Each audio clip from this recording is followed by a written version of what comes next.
Ladies and gentlemen, I am not happy that people are going to lose their jobs. That is, honestly, I'm not happy people are going to lose their jobs. About 180 people are losing their jobs. No, the company, 180 jobs will be lost out of a company of about 1,200 employees. So I'm not happy about that, okay? But, and here's the issue. BuzzFeed News, which famously published Steele Dossier shutting down his company slashes employment. BuzzFeed CEO informed staffers on Thursday, this is why they are shutting down, because they published the Steele Dossier. Everybody that goes after Trump eventually has their lives upended. And the reason is because nobody can, in media and in politics today, nobody could just leave Trump alone. If you don't like him, just don't vote for him. You don't have to publish a Steele Dossier. You don't have to devote every single waking hour to taking down Trump. You've seen it with actors. You've seen it with politicians. Michael Avenatti is in prison now. Stormy Daniels owes Trump $600,000. BuzzFeed is now shutting down. It doesn't work. Every publication anyway has already devoted its life, its soul, its existence to trying to tarnish and disparage and demean the orange menace who gave us, dun dun dun, record low poverty in 2019. What did this man do to you, morally superior liberal Democrats? For you to focus every waking moment, every business, every publication against him. It's not lucrative.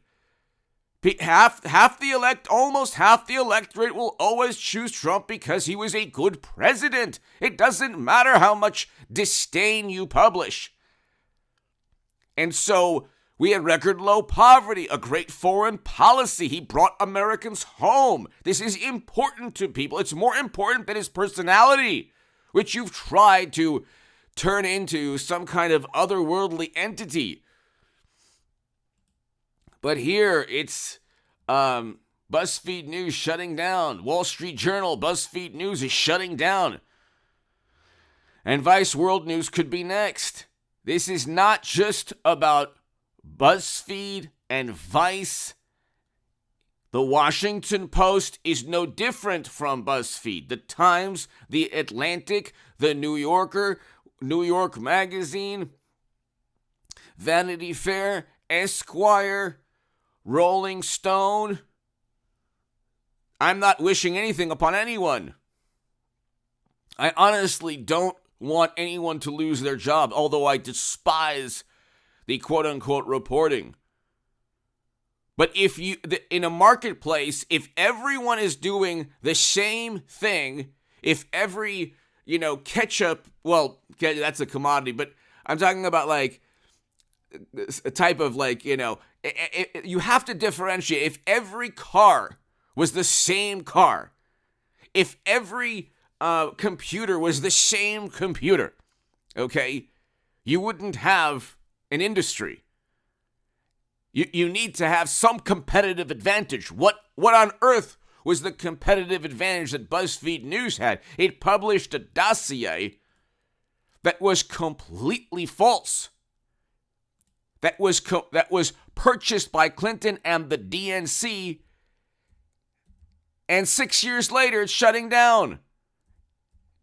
And you have to ask yourself, what good comes with? I mean, you have Federal Bureau of Investigation agents, whether they're working at CNN now or not. I mean, Kinzinger is working at CNN. Liz Cheney's no longer in the Republican Party. I mean, your life is going to be altered in some way going after Trump. It's not going to work out.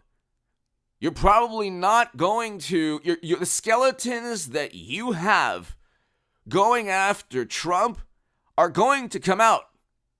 Your text messages, we'll stop Trump. Well, now everyone knows. What was the point of texting, we'll stop Trump? Or what was the point of going after Trump if you're Avenatti or if you're Sussman? Okay, he got acquitted, but still, you had to deal with the Durham probe. Like, what's the point? I don't understand this obsession. He was a great president.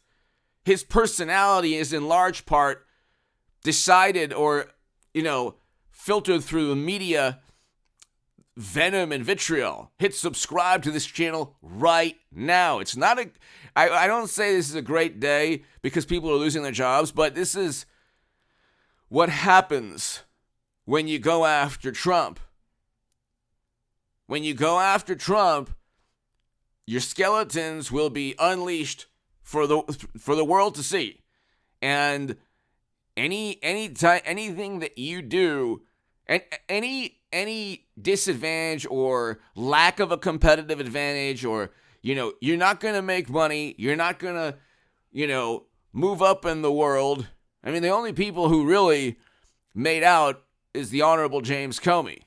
Okay, but everyone else that's ever, and then he was the director of the Federal Bureau of Investigation. Now he's not.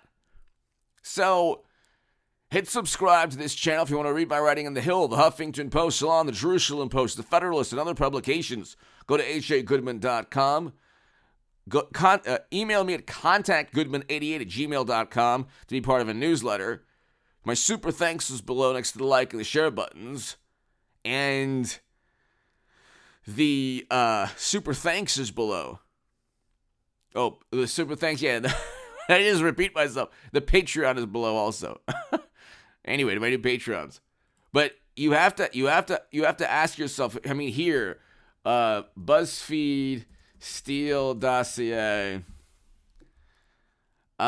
These reports allege Trump has deep ties to Russia. Where's the BuzzFeed report on the actual laptop, Hunter's actual laptop, where an IRS whistleblower is stating that, they're covering up the Hunter Biden probe. And impeachment has already started. A dossier compiled by a person who claimed to be a former British intelligence official. What is this? This is like a deposition masquerading as reporting. A dossier compiled. What is a dossier? It could be a bunch of napkins with writing on it. What is a dossier compiled by a person who claimed to be a former British?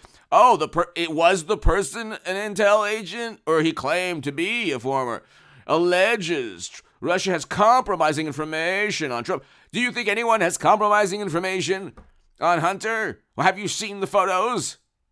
So it's like unbelievable. And all of this was nonsense. And the FEC fined Clinton and fined Clinton and fined the DNC. They didn't even find Trump. The allegations are unverified, and the report contains errors. Well, then why did you publish it? Because 6 years after you published something that was unverified and contained errors, it's no longer there. BuzzFeed News is no longer in existence anymore. Vice is next, and I don't know how the Washington Post and New York Times and all of these publications are going to stay around. It's the same story all the time. They never investigate Democrats. That's left to Jim Jordan and James Comer and Ted Cruz and Chuck Grassley and a handful of conservative publications. But the entire planet is just get Trump, Trump horrible, Trump terrible, oh my God, Trump, Trump, Trump, Trump, Trump.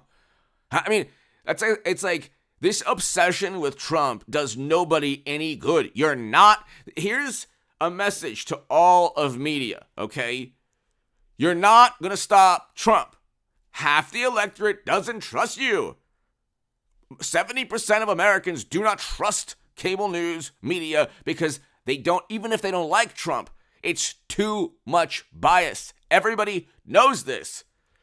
You can look at the average We eat like Donald Trump for a day. Okay, 17 dystopian photos outside Trump's arraignment. It doesn't change people's viewpoint.